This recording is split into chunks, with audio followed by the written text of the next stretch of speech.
looking at my brother. Hello, Paramore. Hello. I'm Bree from Canada. Hi, Yes. Do you guys have any pre or post-show rituals or routines? Pre-show or post-show? Both. Both? Oh, okay. Ooh. Yes, we do. Pre-show, well, I have to warm up for like an hour. It's not like constant. Taylor's really good at it now. That's what we hear a lot of. I have to do that, and like if I don't, oh man, like show is doomed. I have to really take care of my voice, so I do that while the guys they stretch or get ready, and then we all huddle and pray together. We've never not prayed before a single show since 2004. Sort of like centers us, and brings us all together. We have like a collective mission, and that's just to, hopefully make you guys feel happy, or even not even happy, but just like feel like you're not alone. And when we come out on stage, like I don't really feel like we could do it without like all coming together and having that moment together, before the show. So that's pre-show. Post-show. Post-show, we dance, eat like everything. We do eat everything. Yeah, it's bad. It's cool. The bus life is a terrible thing. It's just our kitchen area is just cookies, saltines. Well, the whole time it's all of us eating and Hayley like, you're making a mess. Oh my gosh, guys, why do we have mold in the refrigerator? I cleaned out the fridge. You're living with a lot of guys. I cleaned it. I didn't see anyone else clean it, and I was like scrubbing the fridge, and black goop was coming out. This is an atrocity. I was so sick doing it. But yeah, post-show life is not as nice. That's just the rock and roll on there that's in there. I'm pretty sure you have to embrace it. You just eat it.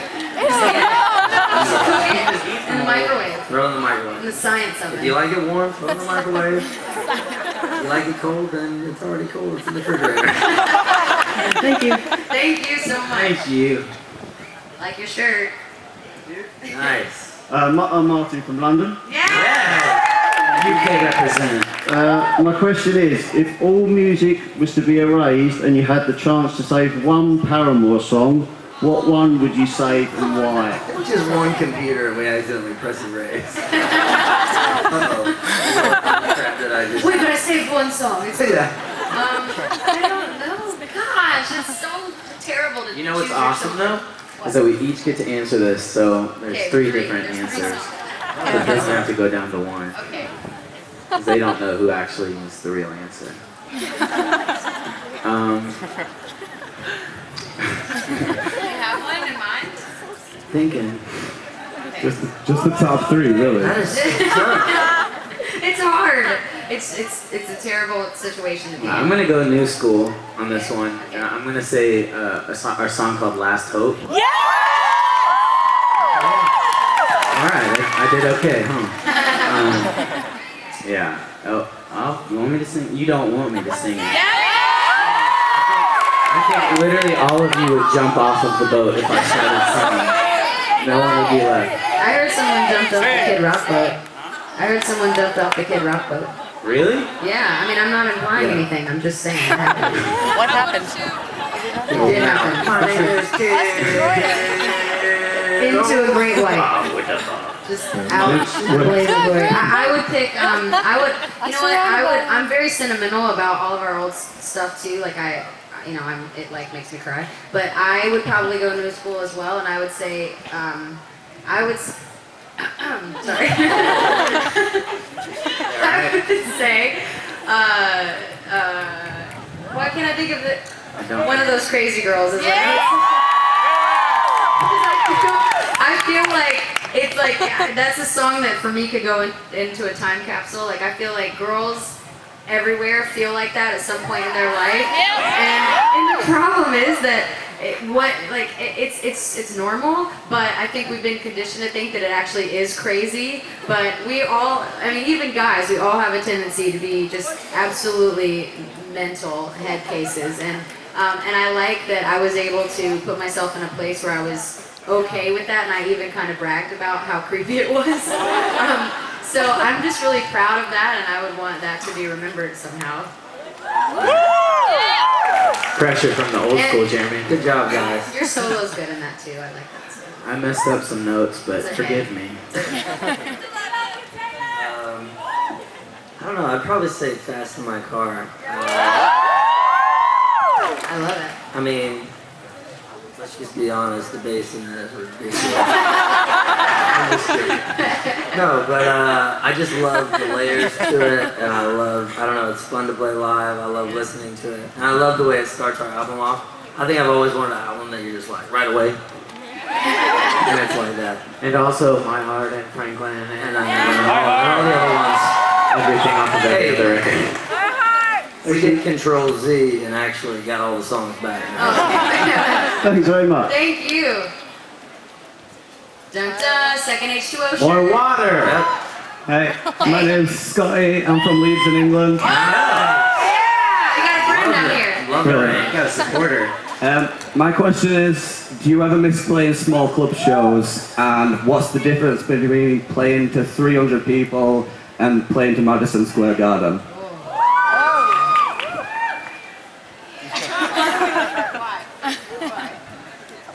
So, are you looking at me to answer it, or? Are you looking at me Let's to look at answer you. it? Yeah. Zoom back there. Let's go. I guess I'll go for this one. We talk about the club days all the time, like the days when, for instance, when we were playing Barflies overseas and Chain Reaction. That's right. And Knitting Factory. We were just talking about Knitting Factory last night, both in LA and New York City.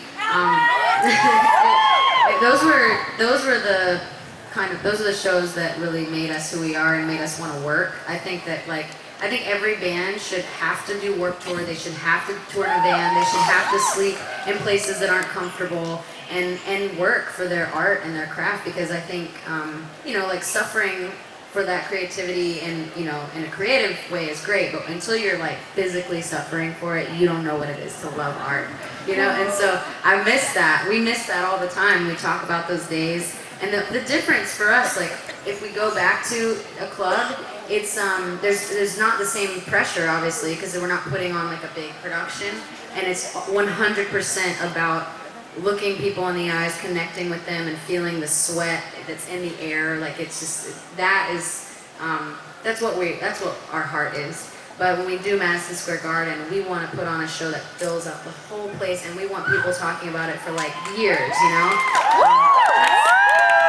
That's the part in us that grew up wanting to be the biggest band in the world. I think we have both sides in us. We don't mind being a small band if that's what it's going to come down to eventually, and we don't mind being the biggest band in history. Like either one's fine with us.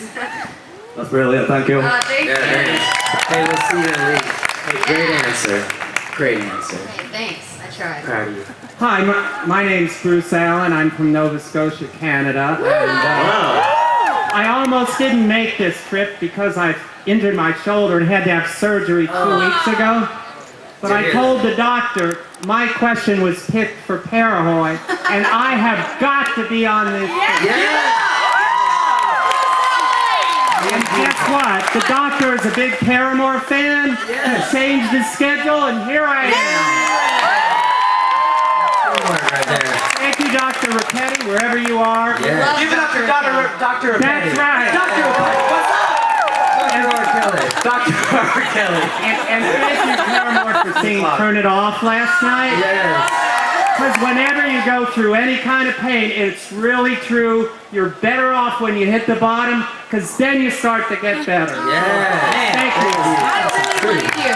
Thank you for putting that thought into such wonderful music. Thanks. You're awesome. My question is, you all achieved success at a very young age. What was it like to be 16-year-old rock stars? I mean, did you still have to do your homework? Did your parents ground you if you came home too late? How did your friends and teachers react to your growing famousness? Was it a wonderful thing, or was it really, really tough? Okay. Well, okay, I have two things to say about that. I'm sure you guys probably have lots to say about it too, so I'll try to make it short. One is, Zach, when we got signed to Feel by Ramen. Yeah! Give it up for Zach. Give it up for him. I'll never forget. We were getting ready to move to Florida. We were getting ready to move to Orlando.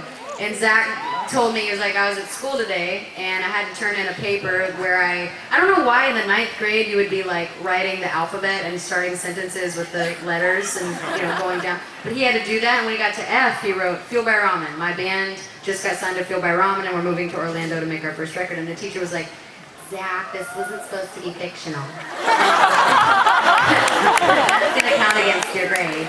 And he was like, no, seriously, like it's really happening. And like he got points deducted off this thing. And then he came in the next day and he was like, peace, mic drop, and then he left.